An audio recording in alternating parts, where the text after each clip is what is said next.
സംസ്ഥാനം ആകാംക്ഷയോടെ കാത്തിരിക്കുന്ന നിയമസഭാ തെരഞ്ഞെടുപ്പ് ഫലം വരാൻ മണിക്കൂറുകൾ മാത്രം ബാക്കി നിൽക്കെ മൂന്ന് മുന്നണികളും വിജയപ്രതീക്ഷയിൽ.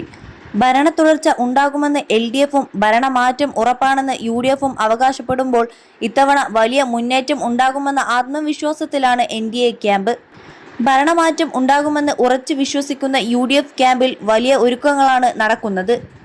തിരുവനന്തപുരത്ത് KPCC ആസ്ഥാനമായ ഇന്ദിരാഭവനിൽ പന്തൽ ഉയരുകയും പായസം വെക്കാനുള്ള ചെമ്പുകളും ലഡുവും ഓർഡർ ചെയ്യുകയും ചെയ്തിട്ടുണ്ട്. സർവേകളിൽ പറഞ്ഞതിനേക്കാൾ മികച്ച വിജയം ലഭിക്കുമെന്നാണ് കോൺഗ്രസ് നേതാക്കളുടെ പ്രതീക്ഷ. തങ്ങൾക്ക് ഭരണ തുടർച്ച ലഭിക്കുമെന്നും കുറഞ്ഞത് 74 മുതൽ 75 സീറ്റുകൾ വരെ ലഭിക്കുമെന്നും LDF കണക്കുകൂട്ടുന്നു.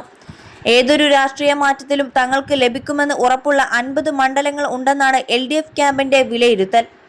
മുഖ്യമന്ത്രി പിണറായി വിജയൻ മൂന്നാം തവണയും അധികാരം നേടി ചരിത്രപരമായ നേട്ടത്തിലേക്ക് എത്തുമോ എന്നാണ് രാഷ്ട്രീയ കേരളം ഉറ്റുനോക്കുന്നത്. ഇത്തവണ കുറഞ്ഞത് 5 സീറ്റുകളിലെങ്കിലും വിജയിക്കാൻ കഴിയുമെന്ന് NDA പ്രതീക്ഷിക്കുന്നു. 21 ലക്ഷത്തോളം സന്തുഷ്ടരായ ഉപഭോക്താക്കളും 2 ലക്ഷത്തോളം തിമിര ശസ്ത്രക്രിയകളും പൂർത്തിയാക്കിയ മലബാറിലെ ഏക കണ്ണാശുപത്രി Al Salama high hospital, hospital road, Perinthalmanna.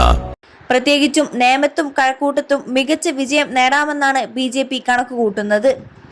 Thiruvananthapuram ജില്ലയിൽ വട്ടിയൂർക്കാവ്, കഴക്കൂട്ടം തുടങ്ങിയ മണ്ഡലങ്ങളിൽ ശക്തമായ ത്രികോണ മത്സരമാണ് നടന്നത്. ഇവിടങ്ങളിൽ ആർക്ക് വേണമെങ്കിലും വിജയ സാധ്യതയുണ്ടെന്നും മത്സരങ്ങൾ ഇഞ്ചോടിഞ്ചാണെന്നുമാണ് റിപ്പോർട്ടുകൾ സൂചിപ്പിക്കുന്നത്. മിക്ക പ്രമുഖ നേതാക്കളും ഫലം തത്സമയം അറിയുന്നതിനായി തിരുവനന്തപുരത്ത് എത്തിയിട്ടുണ്ട്. LDFിന് വേണ്ടി MV ഗോവിന്ദൻ തലസ്ഥാനത്തുണ്ട്. UDF നേതാക്കളായ VT സതീശൻ, രമേശ് ചെന്നിത്തല, സണ്ണി ജോസഫ്, K മുരളീധരൻ എന്നിവരും തിരുവനന്തപുരത്താണ്. ഇതിൽ VT സതീശൻ കന്റോൺമെന്റ് ഹൗസിലിരുന്നാണ് ഫലം വിലയിരുത്തുക.